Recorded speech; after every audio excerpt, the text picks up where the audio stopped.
Well, Bill Nye the Science Guy is now aspiring to a new title, Bill Nye the Psychoanalyst Guy. During a Facebook Live event with Senator Bernie Sanders today, the mechanical engineer and TV personality said skeptics of global warming suffer from the psychological delusion of cognitive dissonance. It's a slight bump up from last year when he was open to the idea of imprisoning skeptics of global warming as war criminals. Is that the choice? Bellevue or Nuremberg? Bill Nye joins us now. Bill, it's great to see you. That doesn't sound like science to me, Bill Nye the Science Guy. That sounds like something very different. So cognitive dissonance is not a delusion. It's a feature. It's human nature. So we in the science community are looking for an explanation why climate change deniers or extreme skeptics do not accept the overwhelming scientific evidence for climate change. And the most reasonable explanation is you have a worldview, and then you have evidence, and the evidence disagrees with your worldview, so you deny the evidence.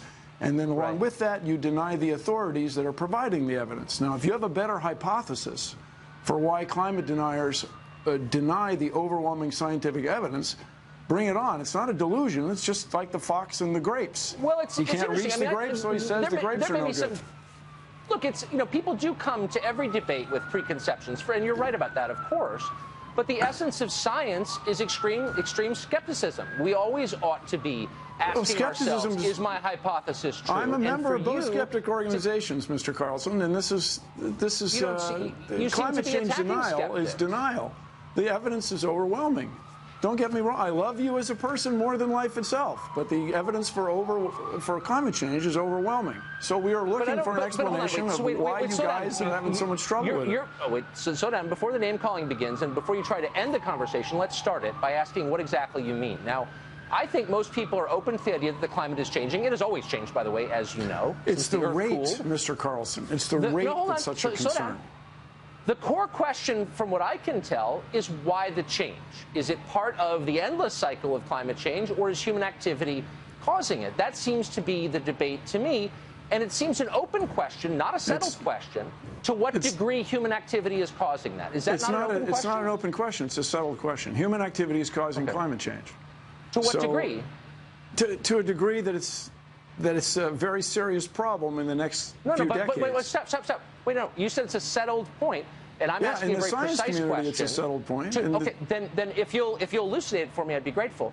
To what degree is climate change caused by human activity? Is 100% of climate change is caused by human activity? Is it 74.3%? It's settled science. Please tell us to what degree human activity is responsible. So the word degree is a word that you chose.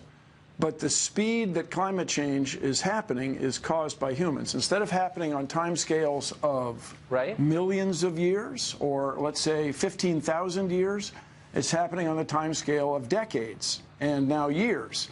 Now, you know, I offered. Wait, but hold on. But to what extent is human activity responsible for speeding that up? I mean, please be more precise. If that's the number you want, humans are causing it to happen catastrophically fast. Okay, so at what rate would it have changed without human activity? And you look annoyed that I'm asking these questions, but they're very basic questions. They're not denial. So basically, the cycles of climate change, the last ice age we had was tens of thousands of years ago. So bear in mind that in ancient dinosaur days, there was more carbon dioxide. The world was warmer than it is now. There was an inland sea in what is now Wyoming. And I understand you have a member of Congress from Colorado, used to be underwater, and you go to Dinosaur National Mine, you can see it. Okay, yes. But that's millions of years ago. The problem is you just said it was tens of thousands. That was the ice age. The rate. Okay. The rate is the problem. Now here's the thing: half the people in the world live on sea coasts. As we get the ocean a little bit warmer, the ocean's going to expand, and people live on the sea coast are going to be displaced. But you're not answering my question. About the speed. Yes, you're describing what will happen if this continues. Change. And I'm asking you a simple question. Hold on. I'm asking you a simple question about the rate of climate change. So you said that it would be happening, but that rate has accelerated because of human activity. And I'm asking you very simply. The word accelerated is an understatement. Okay, it's happening extraordinarily I'm asking you a simple fast. Question. And because the science is settled, I hope you can answer it in simple terms, which is, without human activity, how long would it have taken for us to reach this level of warmth in our climate? It's not clear that it would have happened. In other words, humans have changed the climate so drastically that we have almost certainly avoided another ice age. There would have been another ice age. Ain't going to happen because of you and me. So the sooner we get to work on this problem, the problem. When would it have happened? When would the next ice age have happened? Yeah. Is that your question? Without human activity, what would the process look? Here's the point that I hope our viewers can understand. I'm not in any way denying that the climate is changing. I'm utterly open to the possibility that the change is caused by man's activity. I'm merely calling into question your claim that all of this is settled, that that we know precisely what is happening and why, and that anyone who asks pointed questions about it is a denier and ought to be imprisoned or shouted off the stage. No, that was your word. That's you guys. That's not my claim, and I really. Would you like me to read your quote that people who disagree with you ought to potentially go to jail? You said that. Okay. And I'm just saying, I'm not sure that's exactly what I said, Mr. Carlson. Science? We can talk about that shortly, but. Is it appropriate to jail the guys from Enron? Was it appropriate to jail the people in the cigarette industry who promised it wasn't addictive, et cetera? Okay. Look, my only point is, shouldn't we be encouraging people to ask honest questions, which I am doing, and you don't seem to have the answers to those questions. Okay, I got to disagree with you. I claim I do have the answers. Okay. Okay. So let me ask you this. Why aren't you concerned about it? Don't you have 4 children? Why aren't you concerned about climate change? That's why I'm having you on. Look, you don't reach correct conclusions in science or politics or any other field unless you can ask honest answers without being shouted down by people like you. But I know what you mean.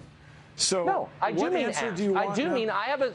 I want to know what would happen without human activity. The climate change.